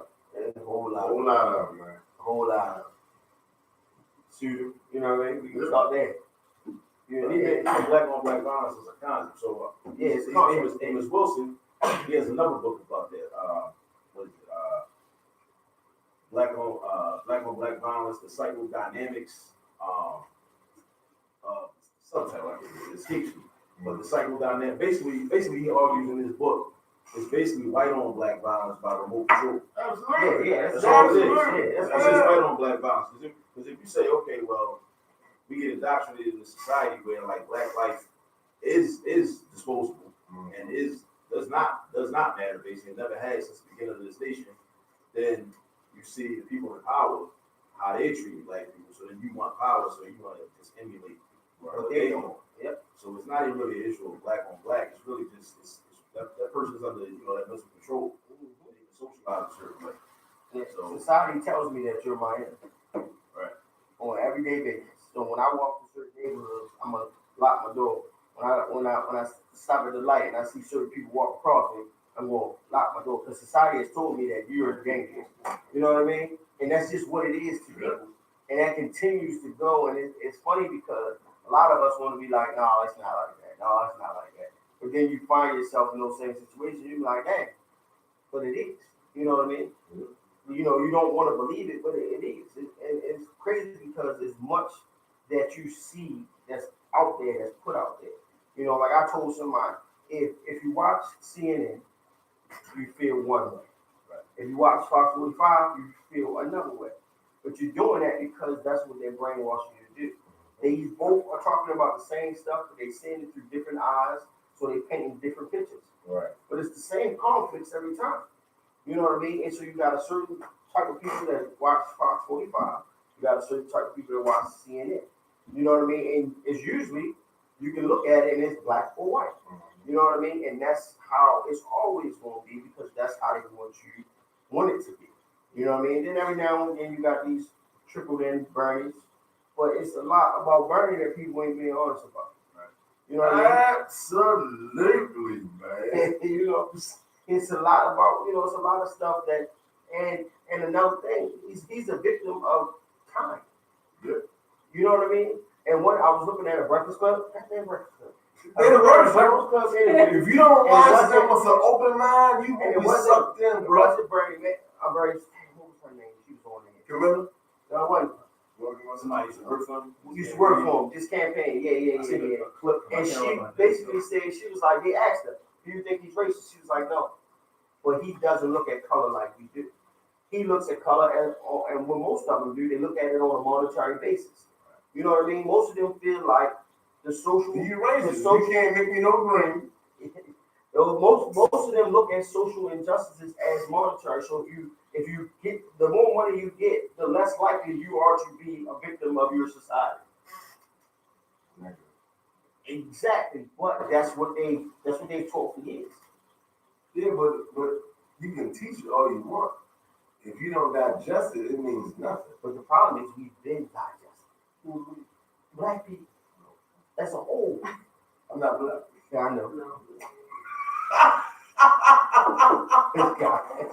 but you understand where I'm coming from, you know what I mean? And that's what happened. Because we continue to look at the same people, Right. like, you know, years ago you had Jarrell or Al Sharpton, you had Jesse Jackson, you had all these people out there. Well, say it again. Figures or fakers? Fakers. F-A-K-E-R-S. That's why they still alive. Thank you. They had to do. Thank you. They have guided people in the wrong direction on more occasions than most. But people don't look at it like that. You know what I mean? But we've allowed it because we haven't called them out. We haven't said they were fake. We haven't said what you know. I've said it several times. I'm just me. Here's another problem. Yeah. Like when you do that, I think some of us become less likely to call people out because we don't want to be. Because the word hater On that bandwagon, man. Yeah, it carries weight, and You become that. But sometimes like it's not that you're being a crab in the barrel. It's that you're just being like you got a critical eye. You're just like That's hold it. up, you're not really for us, Right. you know, or you don't have the same goal, you know. So it's one thing if you like really doing the analysis, or you're looking at things through a historical lens and saying, okay, you're the guy in 2019 under these conditions that these white people are going to put before us to try to distract us. Yeah. And in 1979, it was this guy, Yeah. and we seen how that turned out. So when you look at it like that, then you're like, okay, I already know what's gonna happen. That's it. Yeah. That's why he won't wait on This this. guy's You know what I mean? I'm gonna put a bottle of it. I'm thirsty. Put that bottle on the table. Jay gonna give you the Obama impression. Who gonna wait on Jay? Oh, I ain't waiting on Jay, y'all. I'm not even gonna sit there. I'm not even gonna sit there and lie to you. But this is my thing. Like, I'm not going to incriminate him at this time either. I have nothing to gain or to lose with his situation. No. I'm not in the NFL. But we're gonna have a conversation. I'm going to say what I say. Yeah. I don't win, lose, or draw by that. You know what Exactly. I mean? That's where I stand at. So I don't have no feelings on it. It's a deal. It's a business deal to me. I see it as a business deal. And that's all I saw it as. I didn't saw it as no fight the power, no That's my justice, thing. no peace, There's some it's none of that. there's some people out here that kind of are like, oh, social justice is Right. he's the new Malcolm X Well, now. It's like, please. hold up. Please. Some people, But you gotta understand, my only he's a businessman. Yeah. So now, has he done some stuff for the black community and got us? Yeah, he's done some stuff. But had Oprah built houses, but she ain't do nothing in Chicago. No. You know what I mean? You talking about regentrification, but he hasn't bought no property in Brooklyn. And you sold Brooklyn up, but you bought nothing. He bought the NBA to Brooklyn. I'm talking about that's the business. Guess what? When I leave, because I know I'm just the face, I'm gonna take some property too.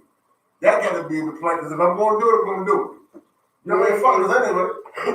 In his mind, he has. So let me get back to the conversation about individualism versus collectivism. Yeah. So if your mood is all about you, Yes. then that's why I'm gonna look at you sideways. Yeah. But you know what? But see, the thing is, so when you look at him and you look at people like LeBron James, who have brought their guys up, and they all have been successful, right? J people, you don't see that, but all you do know is Memphis Bleak still getting paid. Memphis Bleak and Tata. And Tata and the other dude, the one that was in ECI. Oh, Emory. Yeah.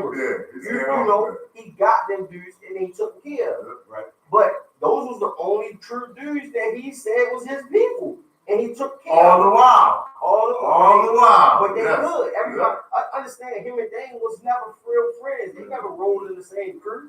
They were put together to mass market a situation. Because if the dashes ain't good for nothing, it's good. They good for putting themselves out there.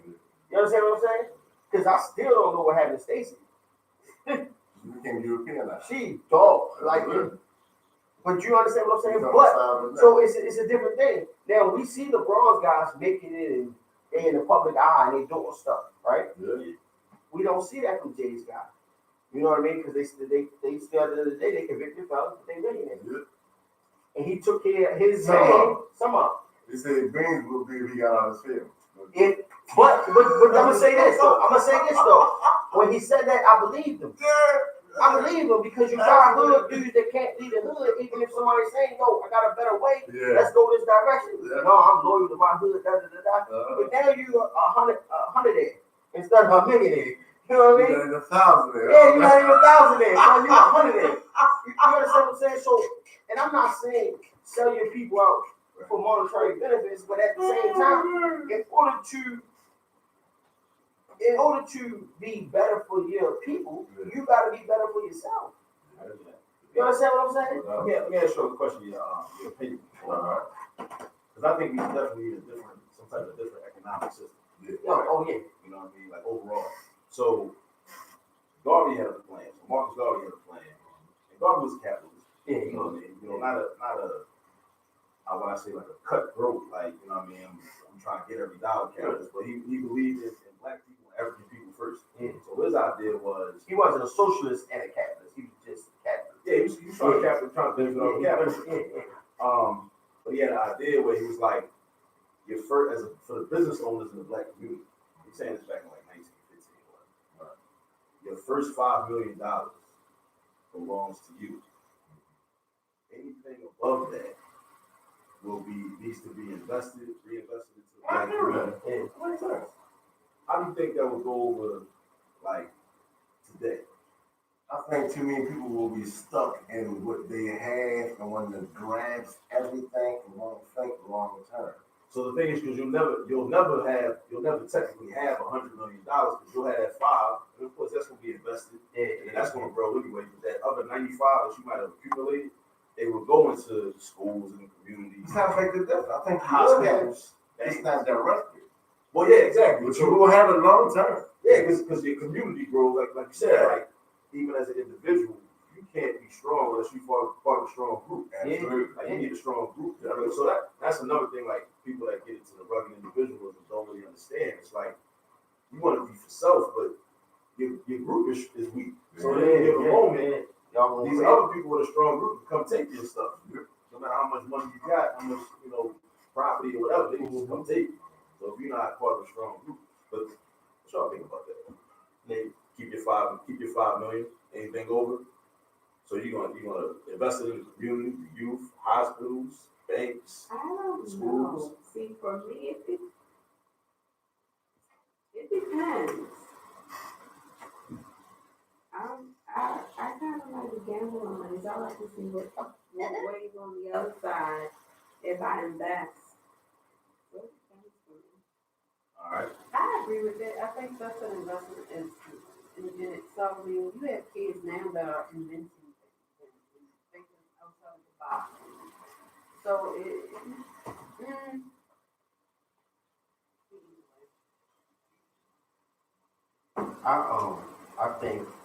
I think it's a good, if you, a couple things about mathematics that is going to tie into this. The 18th community has been on mathematics for years, and that's why they can continue to blow us out the water. And one of the things, Us only the media gave it, though. well, what we did was we Morris had the first.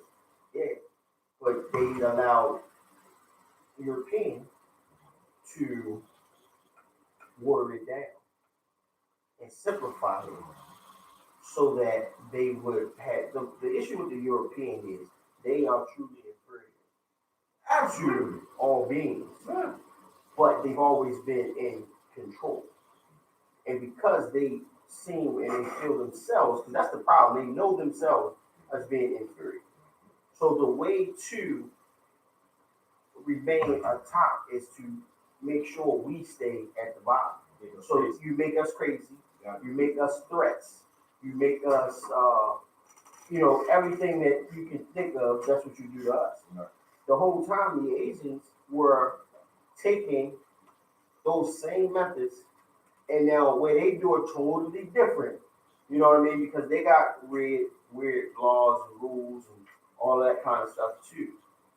But then they also worked in a deal where they can use our same our same vices against us for their benefit. Yeah. So, and this was crazy. We as parents, we thought on a small, we as black communities thought small. So yeah, we could get the cable bill in our child name so that, if it get cut off, we can put it back on and somebody else maybe bounce around like that. What they started doing was okay, well, if I get 5 years tax free in your country to open this business in your neighborhoods, to make this dollars, and then I can take the same store and put it in my child's name for 5 more years because you don't know he was here anyway. And then I can take it and put it in my cousin's name that I just brought over because they decided to have one too many kids by China rule. Then they can come over here, we can now put it in their name, and I can leave this neighborhood and move over here and open up a store in this neighborhood too. And they just kept building off of it. So they took our broken system and made it work for them. You know what I mean? And that's the same thing. But we'll give that to immigrants because that's really what they are in hindsight. Most of us, it's who we all are if you really look at it. But they took that system and made it work for them. Where we won't because we too busy worrying about what you had and what you had. And not only that, they're quick to sell it too. Yes. If someone presents a bag to you, then I can make this now and not thinking, And this is what I've always said to people. If they're coming to me now and buying it at this, and I'm just getting off the ground, what is it going to be worth for 5 years? Right. And that's what P said. And He said the same thing. Dude, listen, I give you over because if it wasn't for P, it wouldn't be no cash money. No. Because they took the blueprint from P.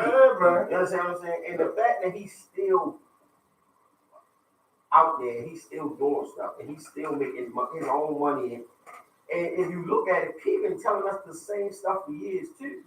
Nipsey got a lot of credit for a lot of stuff. You understand what I'm saying?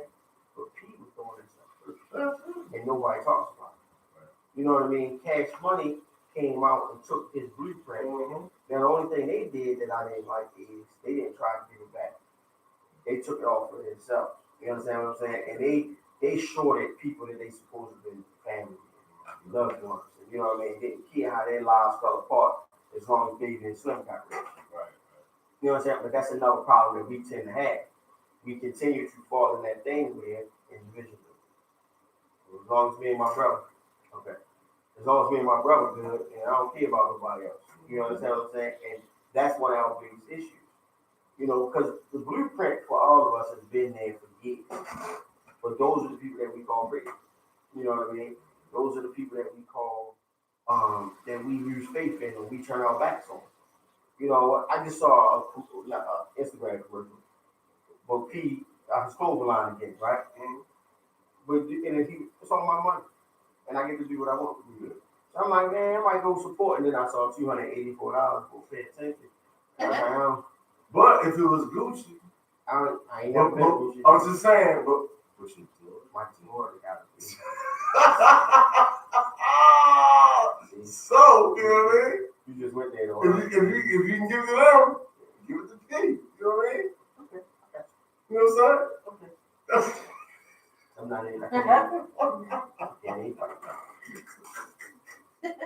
fight that right now. The crazy part, man, the piggyback of what you were saying, people want to post about 9/11, right? Mm-hmm. As treacherous as that time was. But when I posted about Tulsa, Oklahoma, and remembering that, I caught backlash from black folks. Yeah. I couldn't believe it. Like, how? Both of them are traumatic, yes. But how can you negate the fact of this? And we both know who was the author of both travesties. Mm-hmm. You know what I'm saying? We know who that is. But you want to negate this and still speak on what happened then. Why? Because it's present day? Because you didn't live through that? Right. So it don't hold no value? The mindset, man. All about the mindset. All about the mindset. And that's what I'm saying. Like a lot of us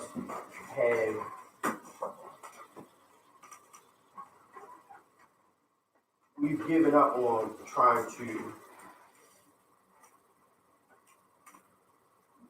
be a product of change. You understand what I'm saying? Because a lot of us got in our minds that, oh, it's not gonna work for me anyway. You know what I mean? I ain't gonna get this kind of support. Like you got more people, like most of our geniuses are sitting at home right now cooking some food. Yeah. Because that was the only thing that they saw in front of them right They now. are scientists. And they don't even see it that way. Chemists. Yeah. We've done things with drugs that they never thought people could do with it. Because we were built to be creators. We were built to stand apart. You know what I mean? And that's why every little thing that we get our hands on, we kind of we take it to the next level. Yeah. But we still see that same thing. That's like sports, for one. Mm-hmm. That's why they didn't want us to be a part. And then when they let us in the door, now it's like we are the part. Yeah, now it's like, well, did they ever play? You understand what I'm saying? You know, and so that's why it's us, man. We are biggest. The biggest atrocity I think present day is when Donald Trump wins a second time. The blacks that complain, bitch, and holler didn't learn nothing. Nothing. But I would tell you, man to win two jobs. But I'm gonna tell you what's funny. There's gonna be the same people. Do you vote? We already know they don't. It's okay. It's some elections. It's the same thing I say. The same thing I say. That's what you said. Yo, nobody votes in every election. You don't vote for nothing. Nope. I value my local vote more than my federal. I value that. My local vote more. We got 4 minutes. I took a tour of a school the other day, right? And this school is so dilapidated off of Frederick Road. Mm-hmm.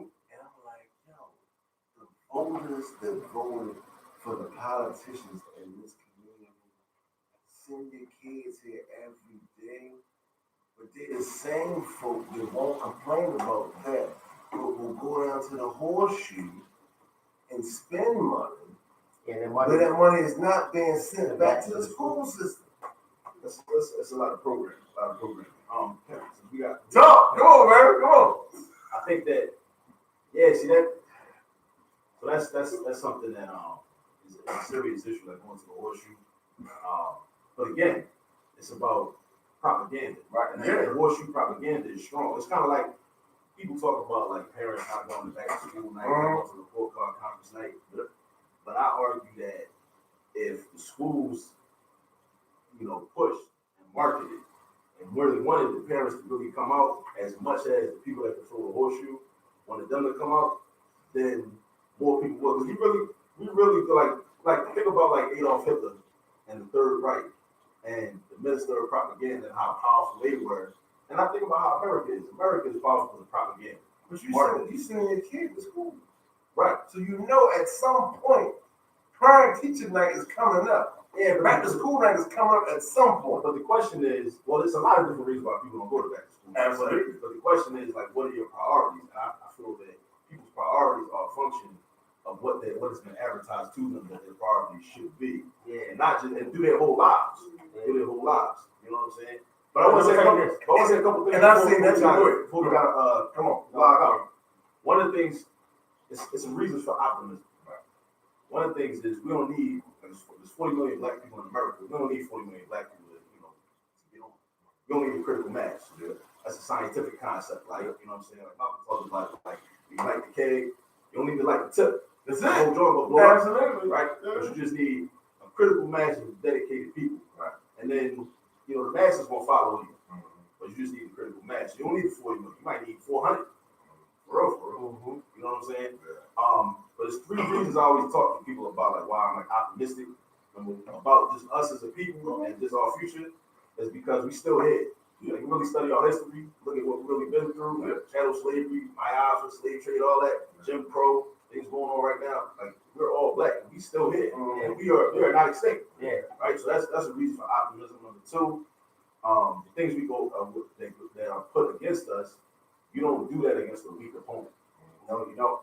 We're strong people, absolutely, and our enemies know this. Right. So that's my reason number two for optimism. My third and last reason for optimism is that one of the things that's used against us is we're hypersexualized. Everything is about, have sex, do this, do that, everything sex, get drunk, have sex. Inevitably, we're gonna keep having babies. Yeah. But the thing is, when he had those babies, we create institutions, create schools, train those babies before other people get them, or else other people want to get them, and them babies will be used against us. So it's almost like it's a delicate thing. So our enemies got us out here hypersexualized, always worried about going to the club, going to the bar, going to the horseshoe after the club, getting drunk, finding somebody at the bar, going home, you know what I mean, doing whatever, not strapping up, getting people pregnant. But the danger in that for them is when we had those babies, when they get educated in a certain type of institution, that's going to lead us to nation building, lead us to true freedom, or they continue going to these schools and everything gonna stay the same. But as long as the children keep coming, we got the opportunity. We got the opportunity to do something more worthwhile, beneficial with them. I just want to put that out there. Absolutely. No. We will.